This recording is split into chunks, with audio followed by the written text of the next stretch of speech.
Wi-Fi health risks, Wi-Fi dangers to our health, mobile phone radiation. These are all significant questions that we should be asking in today's world. Like, are they dangerous? Now, if you're asking yourself a question like, is a Wi-Fi router dangerous to have in my bedroom? Is it dangerous to sleep next to one?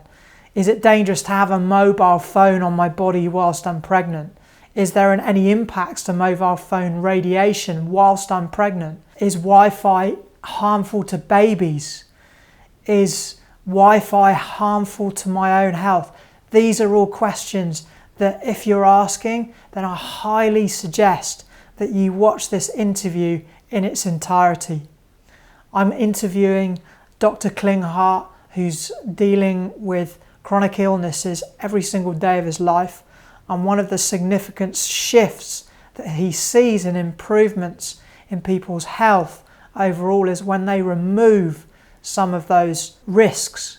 So watch this interview in its entirety. If you find this video useful, then please like it, share it, comment below, ask your questions. We're very active, we're very passionate about this topic. We want to share this information as widely as possible. So anything you can do to help, and don't forget to subscribe to our channel.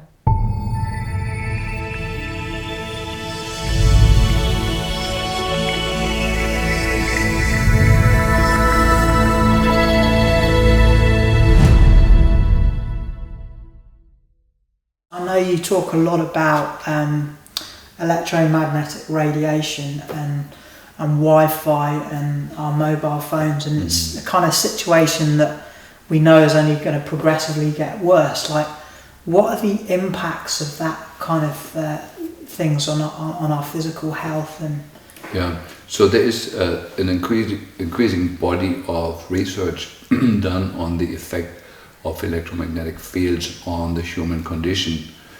Even a couple of years ago was already rated as a class 2B carcinogen. That means it's in the same category internationally as smoking, and it's for me not understandable that smoking is forbidden in schools, but schools bring in Wi-Fi that has the same cancer-causing index as smoking had. So we're being insane, but recent research shows that Wi-Fi, the microwave, penetrates the human body, the cells, and leads to great alterations of the proteome, the proteins that make the cells tick, make the cells work, the cell wall receptors. So about 1/7 of our total proteins in the body are either destroyed or altered by microwave. And it's a disaster for the future of the human race, because the most affected people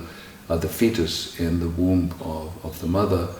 Their brain and their physiology is permanently altered in not so good ways, so that we will see a decrease in overall intelligence and human health that already has begun dramatically in the last 20 years, but is accelerating at a huge pace.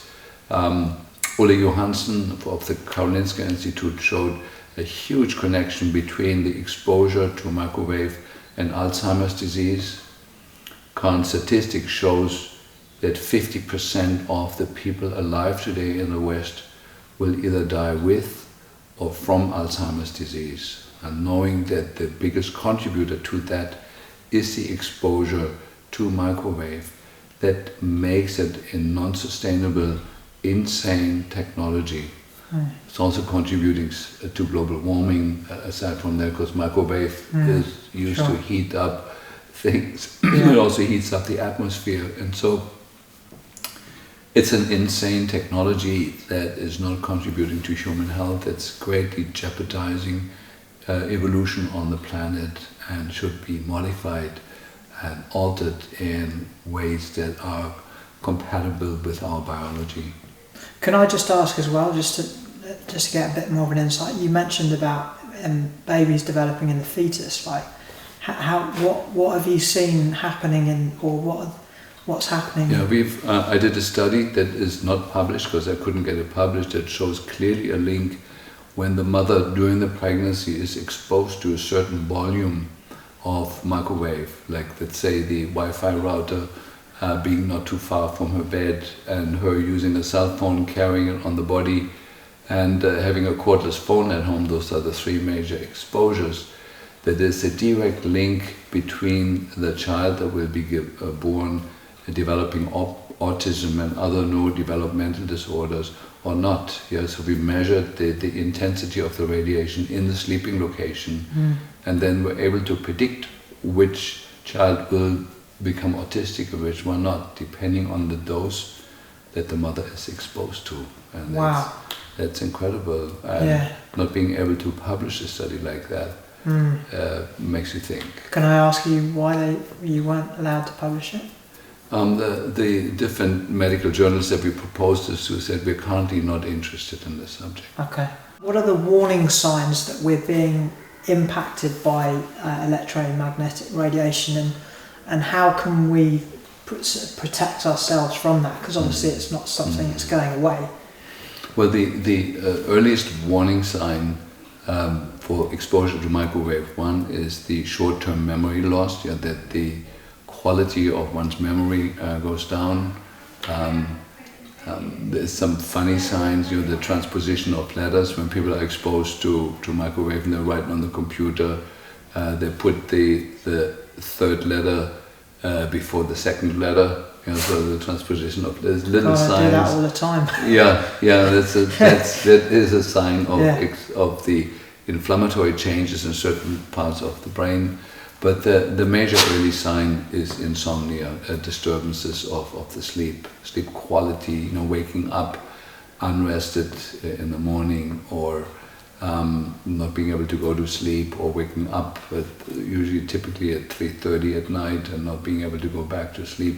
Those are the more severe early signs, and then things go downhill from there. But microwave, the way it's applied right now in the cell phone industry, can virtually worsen or cause any symptom known in the human condition. So what do we do about this? Like, this is quite a big topic. How do we protect ourselves? So because of the huge amount of money involved and money gained in this industry, it's now estimated to be 5 times stronger financially than the pharmaceutical industry. And so basically every medical journal, every newspaper is dependent on monies that come from this industry. Every politician is dependent on monies that come from this industry.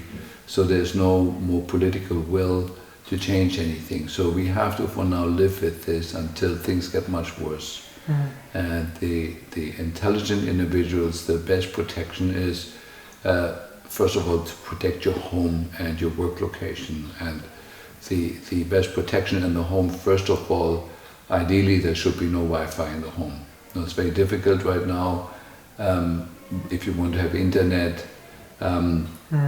if you wanted to have a certain speed, you need a Wi-Fi router there, but the router should be wrapped in radio protective material that the radiation is not going out, and you should only use a wired connection in the home. That's number one.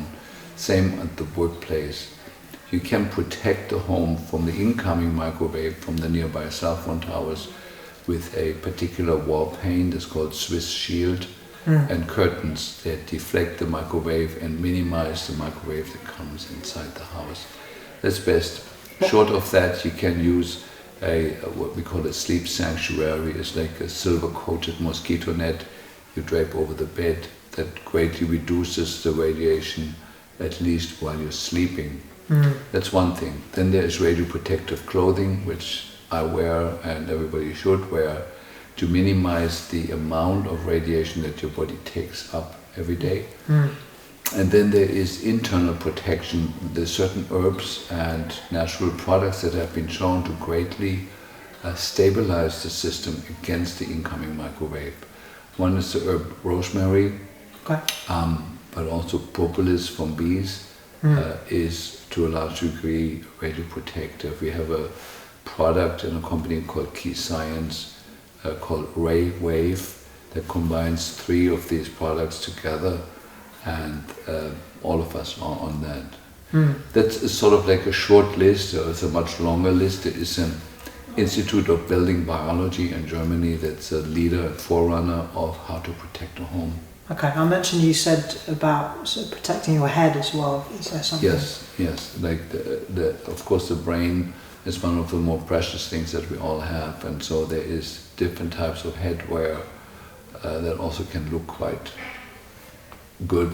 To protect the brain specifically. Quite futuristic. But the more body area is protected, the less damage.